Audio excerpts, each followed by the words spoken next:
Hello, everyone.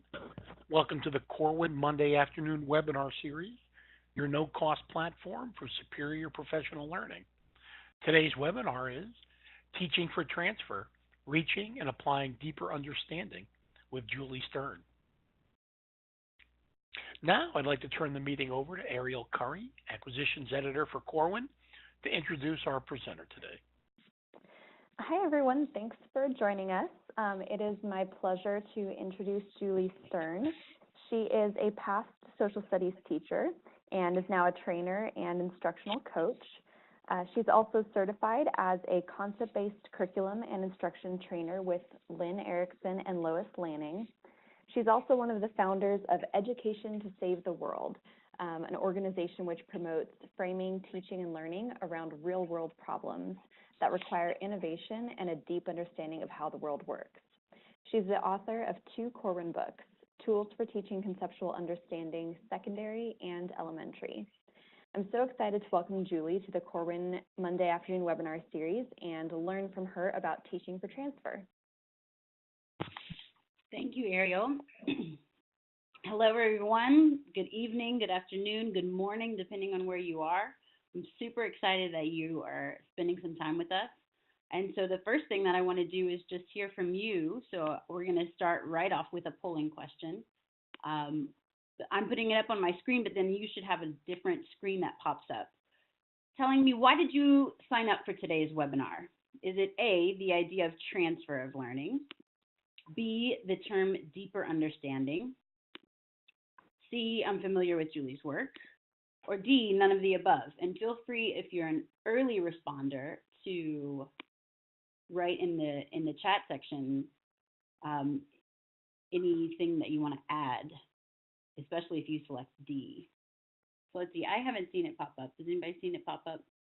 Oh, I see some people just typing in. Let's see. Julie, I'm terribly sorry, but the polling feature has crashed. Okay, well, that's okay. Some people are typing.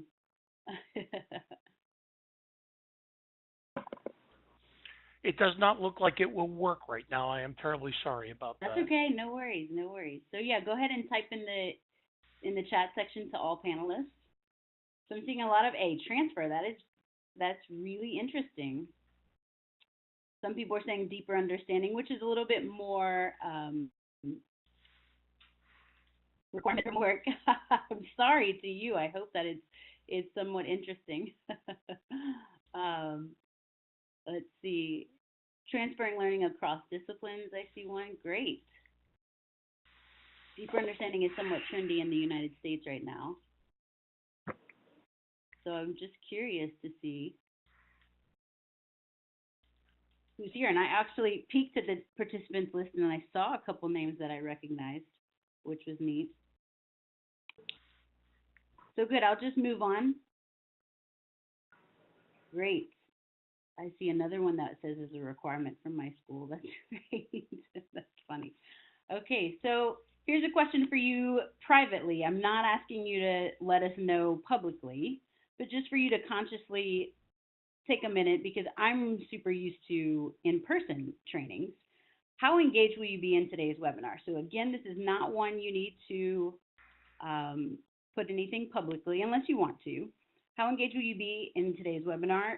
1 to 10. So 1 being multitasking, I'm half listening, to 10 being I'm all in, I've got my paper and pen, I'm ready to make a usable plan that I can use right away.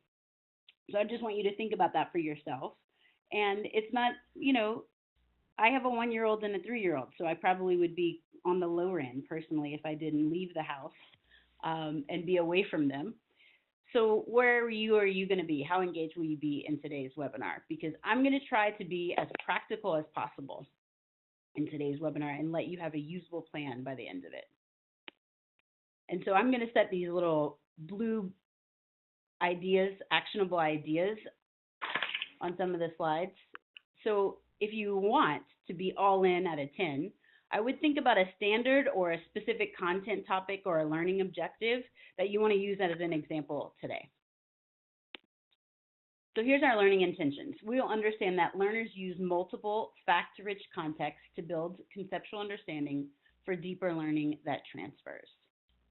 Learners use multiple fact-rich contexts to build conceptual understanding for deeper learning that transfers.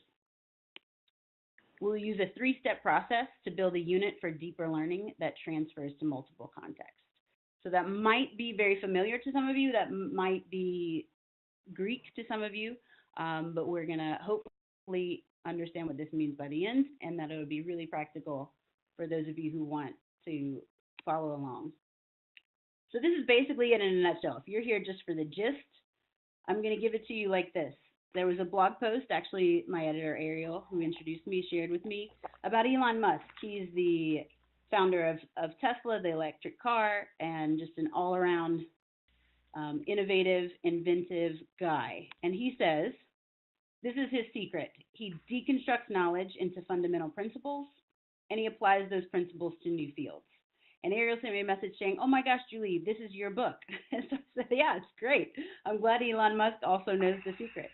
And so I'm going to show you how to do that. Deconstruct knowledge into fundamental principles and then apply those principles to new fields. So here's another polling question. And I guess if the polling feature is not going to work, we won't get to see unless you put it in the chat. But I'm going to ask you, how much do you agree with this statement? And so I'm going to read the statement, then I'll give you the choices. I sometimes feel concerned that our world is changing much faster than our schools, that we are sort of spinning our wheels with outdated stuff that won't prepare our students for their adult lives. So A would be strongly agree, B, agree, C, neutral, D, disagree, E, strongly disagree. And so I'm seeing some A's. I'm looking at the chat screen, some B's, some D's. All right, some C's. Okay. So a good amount of A's and B's, which is where I stand. But even if you're D or E, I don't see any E's, but some D's or E's, maybe you have a really innovative school, or maybe you just don't think that the world is changing that much, and school, the way we're doing school is fine. Either way, what I'm going to share with you is super backed by research, but I like to frame it because I do feel this way. I do worry that the world is changing so fast, and that often we're spinning our wheels with tweaking school, but not really dramatically changing school. And so these are just some of the things that sort of worry me. The amount of trash that is collecting in our oceans, washing up on our shores. The polarization, especially in the United States, but I think it's true in much of the world. The polarization in politics, the polarization in our community. And so those are types of things that as a teacher, I was just thinking, how do we really help kids to be able to address those? And so here's a vision of schooling before I get into the tools that I wanted to share with you all. I want you to picture a 5th grader. A 5th grader who has chosen endangered species as her passion and something she wants to work on for her end of the year project for the Great Innovation Challenge. And so she starts off Monday morning with a Skype call with a non-governmental organization in Brazil who's sharing some insight into what's going on in the Amazon, and they collaborate via Skype. After the Skype call, she and her teammates collect their notes and create some action steps for the next call with the same NGO in 2 weeks. In the meantime, they're going to have 2 full days to work as a team to study this issue, and they're going to have a full day with an expert in the field who's going to give them a lot of key insight into the issue of endangered species. At the end of the year, she'll present her findings at the World Conference on Ecology as a very young person presenting her findings and what she thinks can be done about it. And if she does a great job, she'll get badges for her digital portfolio for things like problem solving, her technical skills, her conceptual understanding, her critical thinking, her collaboration, and her media literacy. And so my question for you is, how similar is this vision from your current context? I want to see what we have out there. Is it very similar? Is it somewhat similar? Or is it not at all similar? So go ahead and use the chat function to share with us, A, B, or C. I'm seeing mostly C's, one B, which is great. What do I mean by similar? How similar is this vision of this girls' school that I went through? So I'm seeing mostly not at all similar, mostly C's. A couple B's, which is very nice to see. Some of these are privately to me, that's why I'm saying it out loud. And some of them, if you want to hit to all participants, then everybody can see your comments when you hit the send to. So mostly people are saying not at all similar. And some people are saying, maybe, Julie, you're totally insane. That's so far from where we could be. But there's vertical alignment with this fifth grader. So she's been studying the concepts of ecosystems, cycles, reproduction, energy, change, organisms, and habitats her entire elementary school years. She knew at a very young age that she loved animals and had a passion for animals. She also, in second grade, started the school's rainwater collection program as part of her learning. In third grade, she worked for 2 weeks at a national park, studying the habitats and the ecosystems in that park.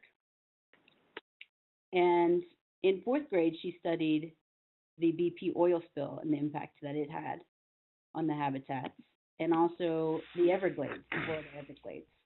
So with this vertical alignment, she's been preparing for this innovation challenge her whole elementary school career. And so this is my vision of schooling. This is the type of school that I would like to see. But I want you to see that the concepts that I showed here, ecosystem, cycles, reproduction, energy, change, organisms, and habitats, are organizing ideas. They're mental constructs and organizing ideas. And they go from more specific to sort of more abstract throughout the grade levels. So for a kindergartner, these are concepts: plants, animals, insects, fish, people. They're organizing ideas of which have characteristics, and the different examples in the groups share those characteristics. When they get a little bit older, those concepts become the concept of living things. Maybe somewhere around fifth grade, they become organisms. And then as they get even older, it turns into things like biotic factors and abiotic factors. And so in this vision that I have for schooling, the curriculum would be vertically aligned so that kids could easily be able to access complex problems. So now to get to, how does this happen? How does learning transfer happen? This is it in a nutshell. These are my 3 steps that I'm giving this to you guys as boiled down as I can. So first, write a big idea or a conceptual relationship.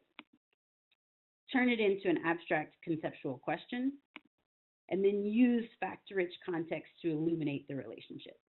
So the actionable idea I have for you down here is select a learning objective to use today for these 3 steps. So I want to say a quick thing about Twitter. I have my Twitter handle at the bottom here. And just to make it worth your while, if you have Twitter, I'm going to select at least one person at the end of this for a free seat to my summer workshop, if you're interested. So mention me on Twitter during this webinar, and at the end, I'll pick somebody. That's valued at $500, my summer conference in Washington, D.C. Okay, so I wanted to share with you a couple of relationships between my work and some of the big names of Corwin authors out there. So some of you might be familiar with Jim Knight's High Impact Instruction. I love Jim Knight and his work on instructional coaching, and also his book on high impact instruction. So he always starts off his chapters with these learning maps. And so he says, learning maps are about creating graphic organizers depicting knowledge, skills, and big ideas. And so right there, the big ideas is the relationship to my work. as well as the knowledge or skills. But he also says, if you go down to the second blue arrow that's popped up, that you have a core idea, a subtopic, detail, and then lines and line labels are related to his maps, but core ideas are what I'm talking about as well. And then, of course, he talks about concept maps and concept structures in his types of maps.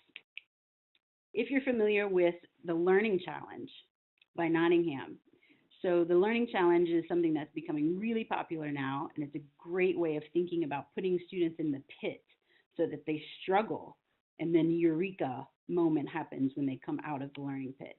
And so Nottingham also talks about concepts, and he also talks about transfer, and he has a lot of similar language. He even has the structure of knowledge in his book. If you're familiar with John Hattie, who I call King of Research, he has this graphic of surface, deep, and transfer of learning.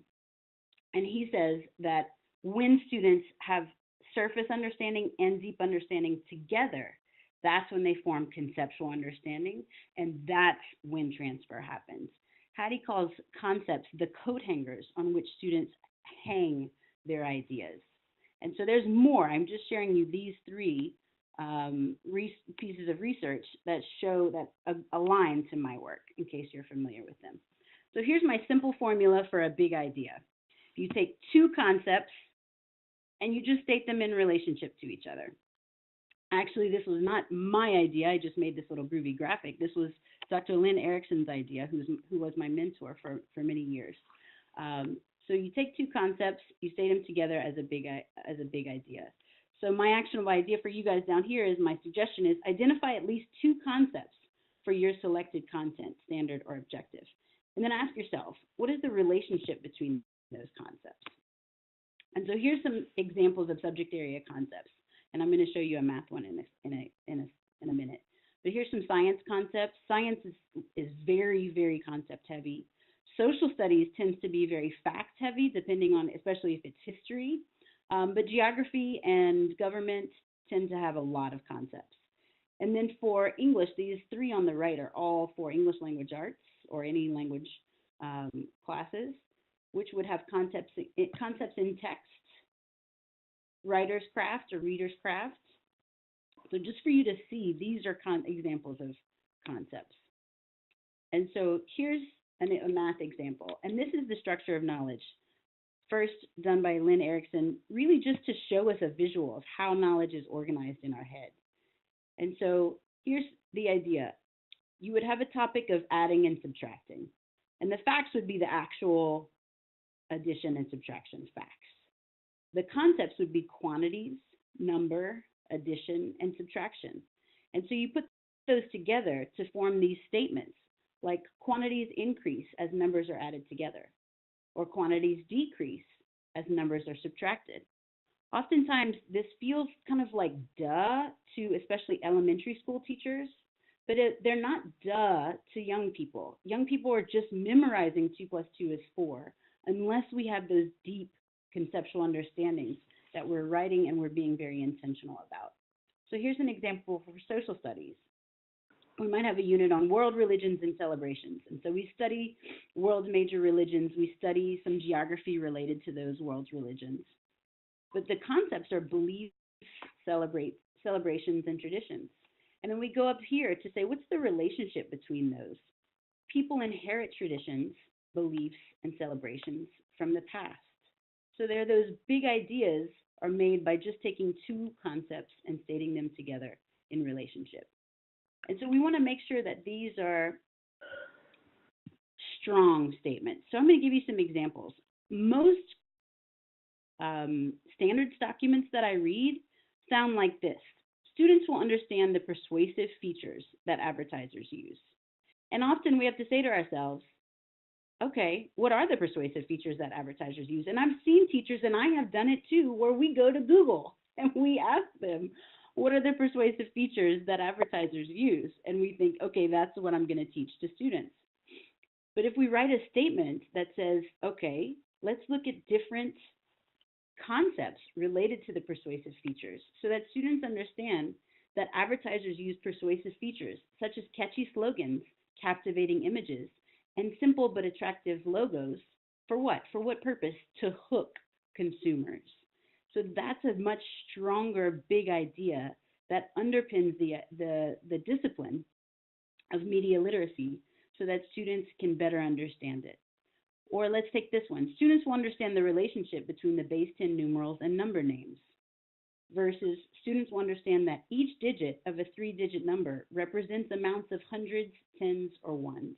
So just getting, in some ways, more specific, but it's also more powerful. Students will understand that there are different kinds of matter. Okay, what are the different kinds of matter? How about this? Students will understand that observable properties help us to describe and classify matter. So these are all elementary examples, but here's your actionable idea. Make a strong statement of conceptual relationship based on whatever your content area is that you picked out.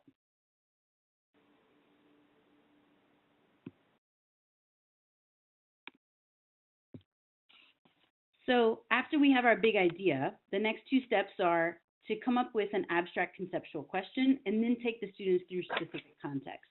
And we want to do that again and again and again so that they can transfer their understanding and deepen their understanding. So what does that mean? What does that look like? So based on those statements that I just shared with you, here's some example questions. What persuasive, so we wouldn't share the actual statement with students. We share the question. What persuasive features do advertisers use? How and why do advertisers use persuasive features? And what is the relationship between customers and the persuasive features advertisers use? So for place value, it's what is it? How do we use it? How does place value help us represent large numbers? And what is the relationship between place value and quantity? And then finally, what is matter? What are the different kinds of matter? How can matter be classified? And what is the relationship between temperature and properties of matter? So by sharing these questions, we get kids to really think about the relationship between these concepts, and then they go through their actual classroom lessons trying to answer these questions. So here's the stems. You may have seen a pattern from these questions back here. Here's some stems that I created, and here's my actionable idea for those of you who are actually writing this out. You can write a question about the relationship between your concepts for which the big idea is the answer. So you say, what's the relationship between this concept and this concept? That's the simplest one. Some more sort of pointed ones are, how does this concept impact this other concept? Why do or does this concept create or determine this concept? Or what is the role or purpose of this concept in this concept? So I'm just going to pause for a second because I have this actionable item. So if you have your standard, try to pick 2 concepts and state them in a relationship. And even if you've played with this before, because I see somebody who's even attended my summer workshop who's on this webinar. So even if you've played with this before, I think it's beneficial to take the time to really go through it because it's a skill and you get better at it with practice.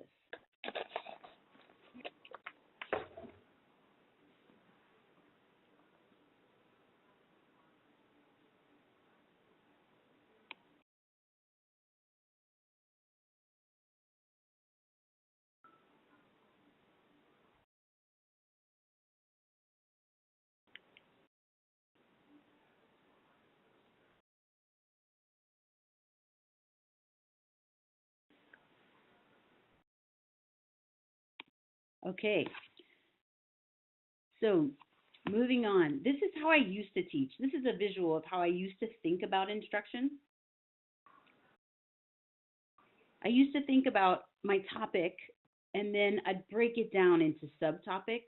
I'd teach them in a very linear fashion, and then I'd give a test at the end on A, B, and C.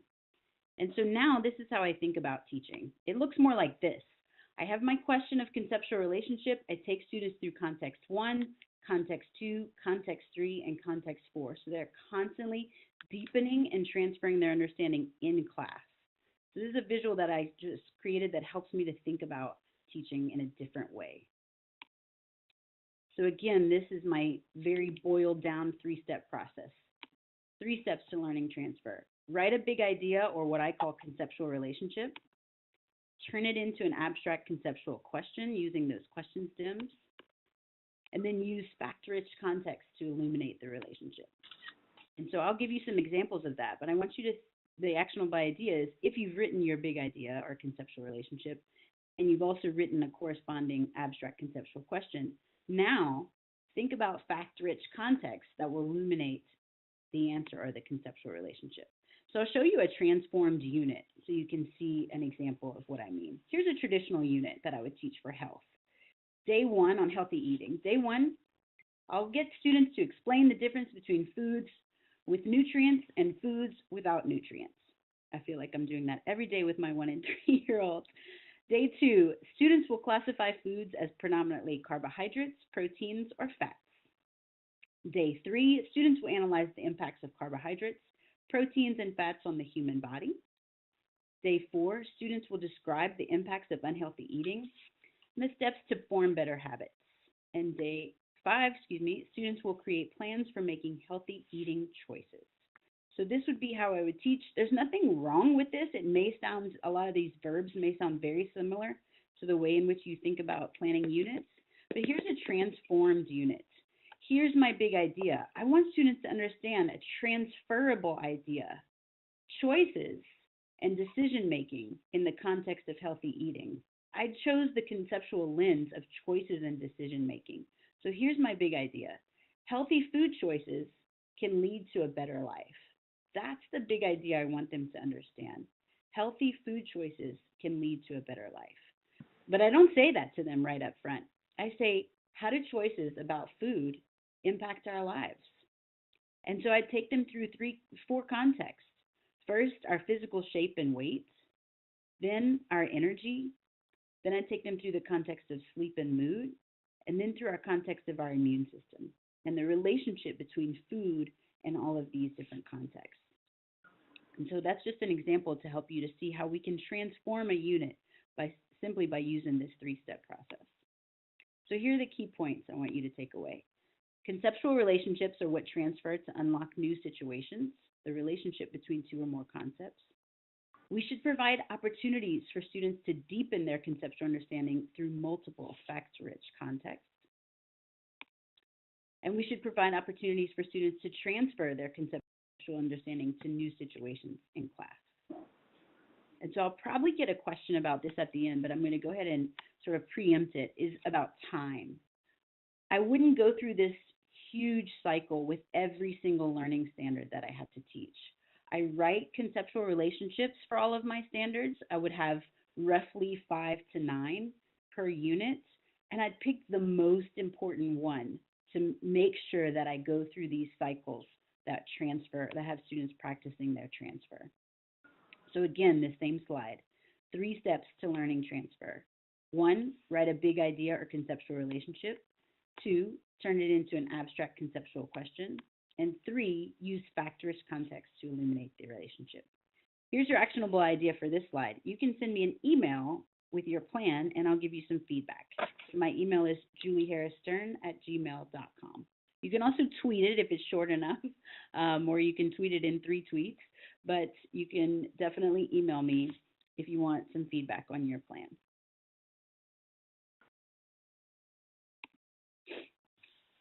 So I'm just going to repeat this, a couple slides that I went through quickly, and also as Ariel's saying in the chat section, we're going to send the PowerPoint out for everybody at the end. But here's the simple formula for big ideas. 2 or more concepts stated in relationship. I am a big fan of understanding by design. I used it for many years before I came across Lynn Erickson's work. And for me, when I came across Lynn Erickson's work, I said to myself, this would have been so much more helpful for creating those enduring understandings, is 2 or more concepts stated in relationship. And since then, the research has just been pouring out in support of this notion. So then here's my conceptual inquiry cycle. Once you have a big idea, you turn it into a question, and you take students through multiple specific contexts that illuminate the answers. And so I say fact-rich because facts are still really important. Facts, indeed, illuminate the abstract concepts. You can't understand what plants are if you don't study actual specific plants. And so I just want to end before we get to questions with a kind of big secondary example because I've been giving you a lot of elementary examples. So here's something that I came up with, especially after I was living in Bogota, Colombia, and this guy was in prison in Bogota, Colombia. Confessions of a Political Hacker. So he's in prison in Bogota for actually using cyber manipulation on elections in a number of countries. And so I said, okay, how will we scaffold to a place where secondary school students could create a social media campaign to reduce the influence of cyber manipulation on political elections? And so the questions that I have for you as I go through this is, how will students be able to unlock this enormously complex challenge? And how do we scaffold to this level without spoon feeding it for them?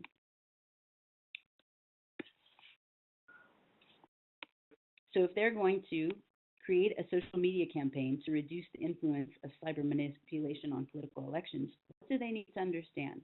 So we're thinking about an abstract conceptual question and specific context. So the abstract question that we shared with students is, what is the relationship between invasion and falsification? What is the relationship between invasion and falsification, or like faking something? So we actually made this an interdisciplinary unit between social studies, physical education, and technology, ICT technology class. And so in social studies, they were studying World War II, and they said, let's look at the context of the ghost army that the Allied forces used during World War II to say, what's the relationship between invasion and falsification? So the students could see that this ghost army made the enemies think that they were invading in one spot so that they can invade in another one. In PE class, looking at invasion games and asking them, what's the relationship between invasion and falsification, and looking at fake outs in different invasion games. And then in ICT class and technology class, the students looked at phishing emails, PH phishing emails, where this is an actual email that I'm showing this to you guys with the Clinton campaign, where someone accidentally thought this was real and went to this link and entered their password, and this allowed WikiLeaks and others to get access to their email. And so through these three different contexts that they studied, students came to understand that invasion utilizes falsification to create open spaces for attack. In all of those very World War II and basketball and phishing scams, they all have this big idea in common. Invasion utilizes falsifications or fake outs to create open spaces for attack. And so how do we still get them to this level of creating a social media campaign to reduce the influence of cyber manipulation on political elections? How will students be able to unlock it, and how do we scaffold to this level? Well, some additional big ideas were embedded into each of the courses. So for social studies, they understood that historians investigate sources and conduct independent research on claims to determine the reliability of a text. Because if we're asking kids to do a campaign on cyber manipulation, it's a lot of media literacy. So we need them to understand about reliability. In technology class, additional big ideas were digital citizens act and model in ways that are safe, legal, and ethical.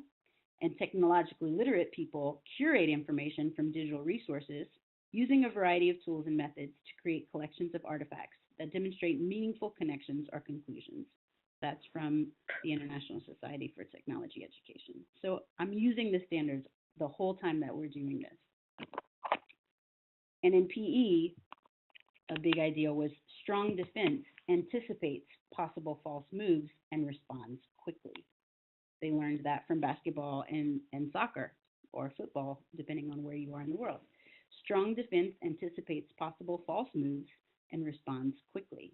So all of these are preparing students to create a social media campaign to reduce the influence of cyber manipulation on political elections. And so here's like an actual paper and pen test. First, we ask them, what's the relationship between invasions, falsifications, and strategy? And we give them a word bank, and we want them to say, based on the study of in these three classes, What do you know about the relationship between this? And then we give them the cyber manipulation examples. We show them different examples of campaigns being manipulated by cyber attacks. And then we ask them, how can the people of democracies reduce the impact of cyber attacks on their elections? So once they've really understood this new context, we ask them, what do you think can be done about it? And once they come up with some ideas, that's when we say, all right, take it to the real world. That's step 5. Create a social media campaign to reduce the influence of cyber manipulations. And we want kids to actually execute the campaign. So we want kids to actually transfer their learning to the real world. And so in my book, you would find this is my adapted concept-based assessment tool. Step 1, what's the unit focus? Step 2, what's the big idea or the conceptual relationship? Step 3, what's the new engaging scenario, problem, or issue that you want them to transfer to? Step 4, scaffolding techniques in order to assess higher order thinking. And then step 5, which is just a cherry on top, how students will take action, which I know the IB stresses, and a lot of schools try to get students to really take action in the community. And so again, I'm going to come to my 3 things that I'm boiling it down to. Write a big idea or conceptual relationship, turn it into an abstract conceptual question, and use fact-rich context to illuminate the relationship. So again, your actionable idea is to send me an email for feedback on your plan. And then I'm just going to end with one more piece of research before we take questions. So Perkins and Solomon have done a lot of research on transfer starting really in the 70s. And they call something high road and low road transfer. So they say low road transfer are things that are really similar to what we've already done in class. And high road transfer are things that are very dissimilar to what we've done in class. What does the research find? Kids are really bad at transfer. And what do they find? That most tasks are in school, the tasks that we as teachers ask students tend to be very similar tasks. And the more we do that, the more kids freak out if they're dissimilar. And so that's why I have whole chapters. Both of my books, chapter 2 is dedicated to building a culture of thinking so that kids don't freak out when I ask them to transfer, especially on their assessments. And so my colleagues and I have added this additional dimension to the high road, low road transfer of academic versus real world transfer. And so we're trying to aim for this top right-hand quadrant where we ask kids to transfer their learning to highly dissimilar real-world scenarios. And we believe that's where innovation happens. So when schools talk about trying to create innovators, it's key to think about it in this way. And so what my summer workshop is going to do is sort of help us come from the lower left-hand quadrant where we should start with kids, so it's not totally overwhelming, but then gradually move into this top right-hand quadrant so that they can transfer their learning to highly dissimilar real-world scenarios. All right, so I was worried that I was going to not be on time, but I think we're doing pretty good. I'm sorry if that was too fast. So on my blog, at savetheworld.com, there's a resources tab, and you'll find a lot of information. Sorry, let me go back to that. On my blog, if you want to sign up for it, edtosavetheworld.com, there's a resources tab where you can find a lot of free information.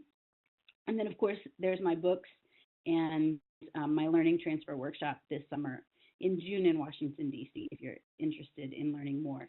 If you're over in the other half of the world, I'm going to be in Melbourne at the end of May, so definitely shoot me an email if you want to hear more about my conference in Melbourne in May. And finally, you'll get a discount for the books if you would like to order them from Corwin using this code through the month of December. And so that's all I have as far as presentation, and I'm super excited to hear any questions that you guys have. I did have one question come through. I'll give it to you now. Sure. Do you use the conceptual inquiry cycle with every chapter or unit or subject that you teach? Do you use it with everything? Yes, I use it with everything. I actually now can't think about learning in any other way. In fact, I'm playing with it a lot now for social emotional learning. So I would think, okay, what's the big transferable idea that I want people to understand, even with social emotional learning, such as, or even like people are talking about mindsets now, such as failure helps us to learn and grow from our mistakes. Failure helps us to learn and grow from our mistakes. And then I say to kids, what's the relationship between failure and our learning? And then I show them maybe an example of somebody who's failed and they've learned from it and they've grown from it so that they can understand that actually failure is an asset and helps us to learn and grow. So I hope that answered your question, but I use it for everything now. That's terrific. Here's another question. Do you think it will also work with all ages as well? Yes, definitely. It's just that it gets more and more technical. The big ideas get more and more technical, and sometimes for the upper grades, especially, I work a lot with advanced placement schools and with IB diploma program schools. Sometimes my big ideas can be a paragraph because there's so much involved that it's not just one sentence. So it depends, a lot can, the way it looks on paper changes, but I still use it I use it with my 1 and 3 year olds all the way through the levels I was talking about earlier. One more question. Do your books, particularly the secondary issues, address social emotional learning ideas when going through your learning cycle?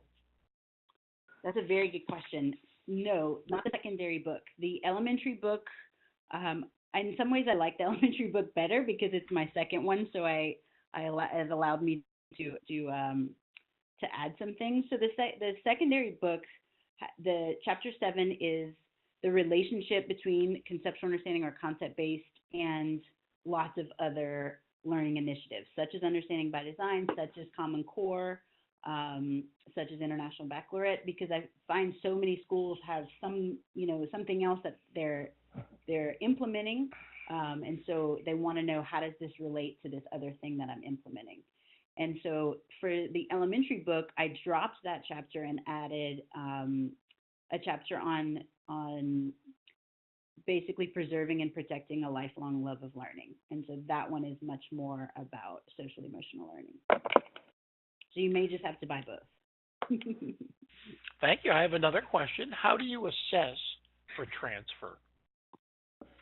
So both books, chapter 5 is a whole chapter on assessments, but just that quick, I'll sort of go back to it so that you can see. This is, my sort of how I think about designing assessments. So I say, okay, what's my unit focus and what's the big idea that I want them to transfer? And then I have to think about what's the engaging scenario. And so sometimes, like for science and math, I'll just make it up. Like, I've even done ones where I'm like, what would happen if? And I make up something. And so just because I want them to show me their understanding, and there might not be another situation where it so perfectly fits. For social studies, I call my husband. I've had somebody say, "Can we call your husband?" And because he just knows, he's a diplomat and he knows so much about the world, where I'll say, "I need a country that has recently become independent." Like, I'll just describe sort of the concepts that I want, and he can think of a country. But really, the step 3 is where I spend the most time thinking about an engaging scenario, because I want it to be real world as much as possible. And so that's where I spend the most time thinking about that scenario. And then step 4 is really important. The person who changed my thinking about assessment the most is Susan Brookhart, and a very thin, easy to read book, conveniently titled How to Assess Higher Order Thinking in Your Classroom. She gives a lot of scaffolding strategies, and so I got her permission to put those ideas into my books. And so you have to scaffold. Like, what she says that sort of blew my mind was, if get really, really clear about what it is you want to assess, and don't let anything else sort of crowd it out. She calls it noise. And so she says, she says, basically, put a word bank on there or explain the scenario in class. So I'll spend sometimes a day, like I had kids transfer their understanding from the Arctic to the South China Sea and international relations in those two scenarios. So I wanted them to transfer, but I made sure that they understood what was going on in the South China Sea before I said, okay, tell me how it relates to the Arctic and how it doesn't relate. And so really sort of freeing the idea that I'm like giving them the answer by providing a lot of scaffolding so that I can isolate the higher order thinking that I want them to transfer. Thank you. That brings us to the end of the questions. All right, great. So I saw some on Twitter, and so what I'll do is I'll read through them and I'll send you a tweet if you would like to whoever it is that I think to win the free seat to the conference in DC. But I really thank you all for your time. I know everybody's so busy, so I'm excited that you participated with us. Thank you, Julie, so much. So just so everyone knows, we are going to be sending around an email to all of the attendees with the webinar recording so that you can come back and watch it again if you want to just get a refresher for some of these ideas and some of the strategies that Julie talked about. And in that email, we'll also have the discount code. So if you don't catch it here, you can get the discount code from that email. And then I know a couple people asked about the PowerPoint slides, so we will also be sending around the PowerPoint slides to you. And that is about it. But thank you again, Julie. I always learn so much from you, and it's been great to have you on our webinar series. Thank you so much, Ariel. And yes, it is okay to share the webinar with colleagues. All right. Thank you, everyone. Have a good night. Great. Thanks.